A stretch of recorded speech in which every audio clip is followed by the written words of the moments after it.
In today's video, I'll be sharing what I eat in a day inspired by spring and the lovely weather we've been having recently. And make sure you stick till the end, as I'll be sharing how to make your own frozen yogurt at home. It's just the perfect sweet treat for spring and summer. Let's get started.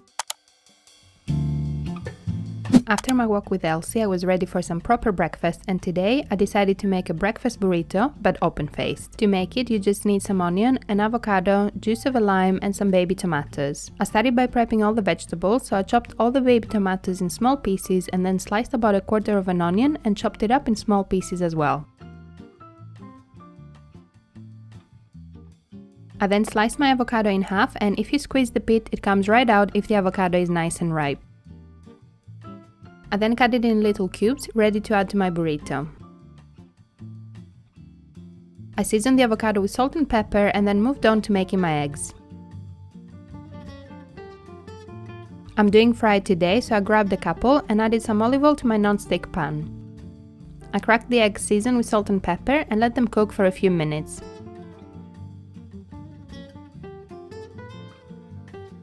And while my eggs are cooking, I'm making some fresh orange juice, as I had these beautiful blood oranges, so I sliced them up and then juiced them and served my juice ready to enjoy.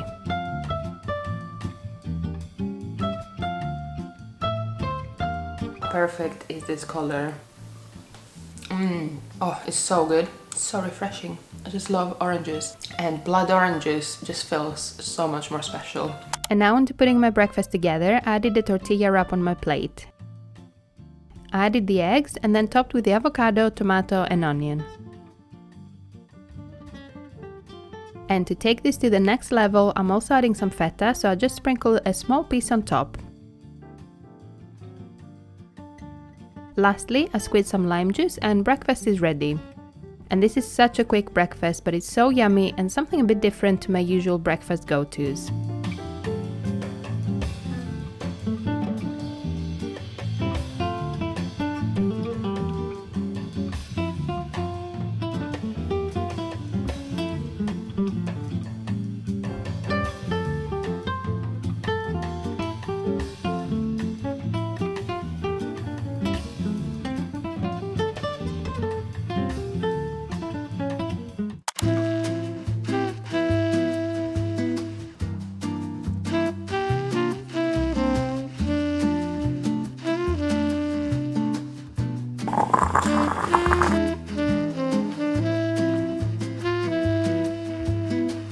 After breakfast, I've been craving something sweet these past few weeks, and I've been really loving jam, so for my morning snack I'm making a slice of toast with butter and berry jam.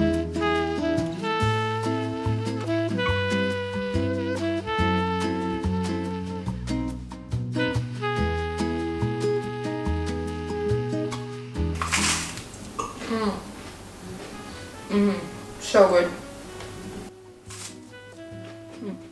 The jam is my favorite. It doesn't have any sugar, it does have some fruit juice to sweeten it, and obviously the fruits. But it's just so good, because I don't like overly sweet jams. And it's just so perfect. And that bread, first time I tried it, but it's so good. Simple snack, but just goes so well with the coffee. Lunchtime, and I wanted something fresh and summery, and there's nothing more summery than lemony chicken, aka lemonato, one of my favorite Greek dishes. I started by making the lemony dressing, so to a little bowl I added some olive oil. I then grabbed a couple of lemons and began by zesting them using my grater. I then sliced them in half and juiced them. And how cute is this little juicer, by the way?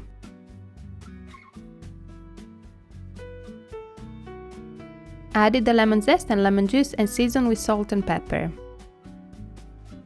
I also added some thyme, whole grain mustard and a tiny bit of honey to offset the tanginess of the lemon. So I just added all of that in and gave it a good stir. Next up, I chopped my potatoes, so I like to do a wedge-like shape, but you can also do little cubes or fries. If you're enjoying this video so far, by the way, and would like to see more recipes that taste like the sunshine, make sure you subscribe so you don't miss any future Mediterranean recipes. Okay, back to the recipe. I added the potatoes in my baking dish and then added some chicken thigh fillets on top. I poured the lemony dressing on top, making sure I distribute it as evenly as possible. I then baked it in a preheated oven until the chicken and potatoes are cooked through. And as I had lots of random vegetables in the fridge, I decided to roast some as well to have on the side. I'm doing some pepper and aubergine, so cutting them up in small pieces, and also half of a cauliflower plus any potatoes that didn't fit in the baking dish with the chicken. Once everything was chopped, I added them to a baking dish lined with baking paper, spread them evenly and drizzled some olive oil. I seasoned with salt and pepper and also sprinkled some za'atar on top. I then added it to the oven to bake until the vegetables are cooked through. And while the chicken and veg is roasting in the oven, I'm making a quick salad, so I'm chopping up some cucumber in small pieces and also a few tomatoes. I added the vegetables in a little bowl, topped with some olive oil, salt and vinegar, and my tomato cucumber salad is ready. And now my chicken and vegetables are ready, so I'm serving some chicken thighs on my plate, followed by lots and lots of potatoes.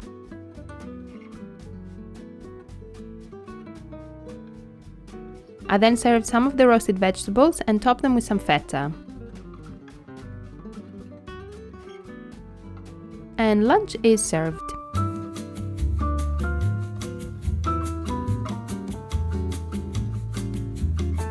I'm so excited. The lemony chicken smells so delicious, so fresh. I can't wait. Potatoes are amazing. So good, so soft. They're roasted to a perfect level. Oh, they're so good.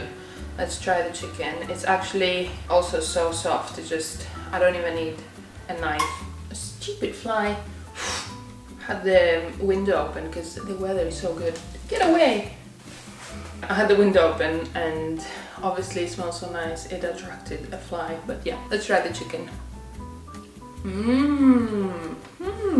Need potato.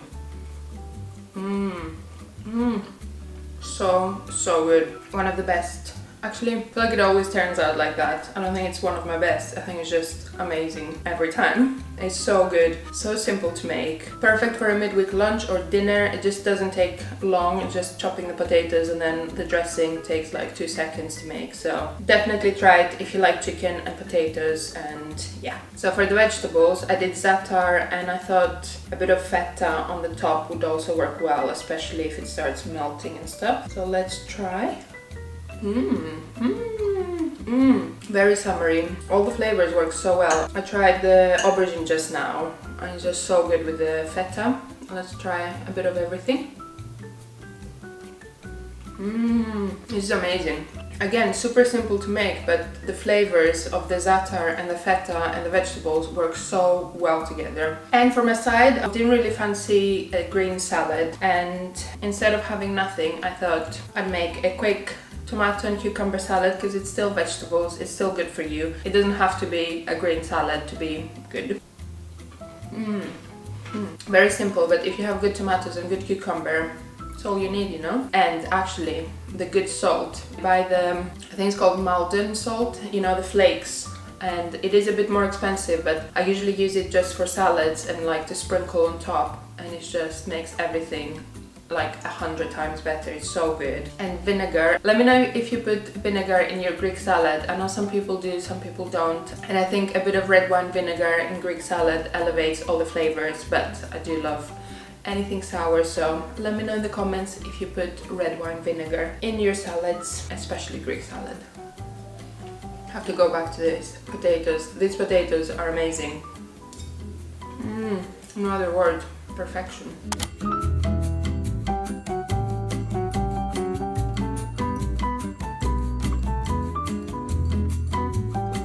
After lunch, I was craving something sweet, so I decided to make some healthier chocolates with dates and almond butter. And dark chocolate, of course. To make them, I got a bunch of dates and removed the pit and let them on top of some baking paper.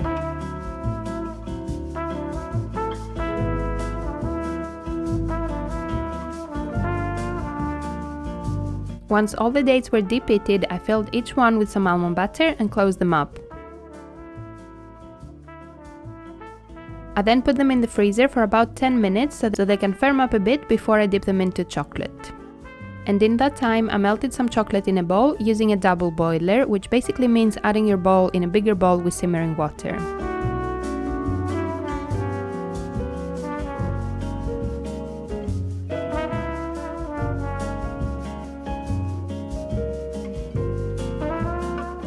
Once the chocolate was melted, I dipped each date in the chocolate and placed each piece back on the baking paper.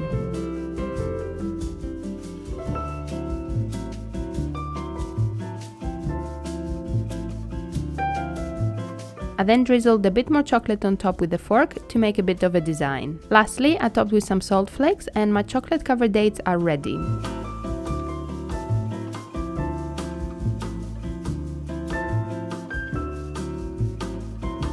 Okay, so I put them in the fridge for a bit, but it's still not set, but I'm just too impatient. I want to try one. It's melting in my hand, so I have to be quick. This is so decadent, it's so nice. The date is nice and soft, and then there's the creamy almond butter, and then the chocolate. And then to finish it all off, that sprinkle of salt, takes it to the next level. This is melting in my hand, so I have to eat it.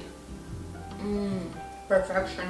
They are perfect, honestly. And so easy to make, such an easy dessert. I want to have another one. And then another one, and then another one, which is probably what I'm going to be doing all afternoon. Just eating chocolates, but they're just so good.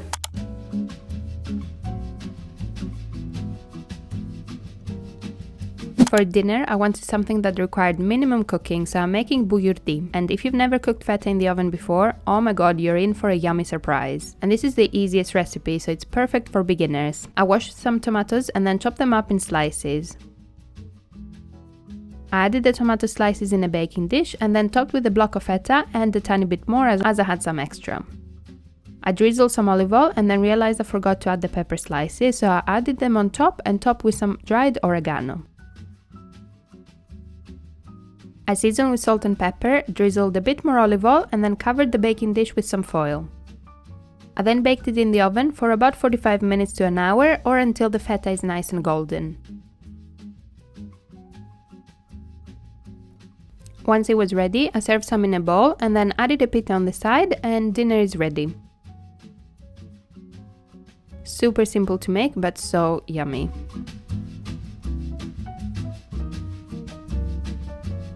My food is finally ready. This took about an hour, but we're finally ready and I can't wait. It smells amazing. That's such a great meal. It's still steaming and I always burn myself, especially with the tomato with this, but I'm too impatient now.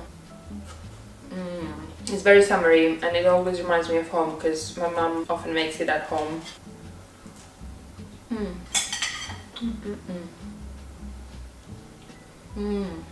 And as promised, saving the best for last, let's make our healthy homemade frozen treats. To make the frozen yogurt, I added some yogurt to my bowl and then added some honey in. I added a bit of vanilla and gave it a good mix to incorporate everything well. I then grabbed my ice cream molds and added a bit of frozen berries at the bottom. I then added the yogurt mixture, a bit more fruit and then more yogurt.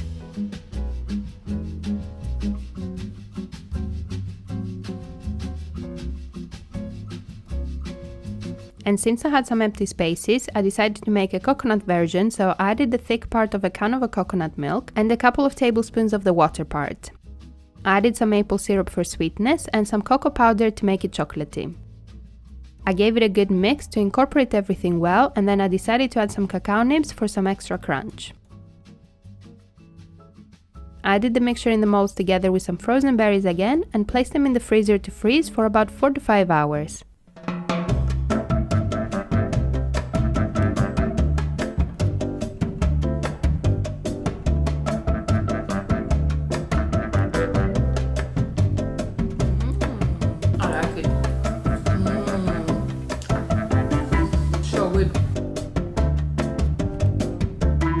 If you enjoyed this video and would like to see another What I Ate in a Day where I recreate some of my favorite Greek recipes but with a twist, you can check out this video and I'll see you in the next one.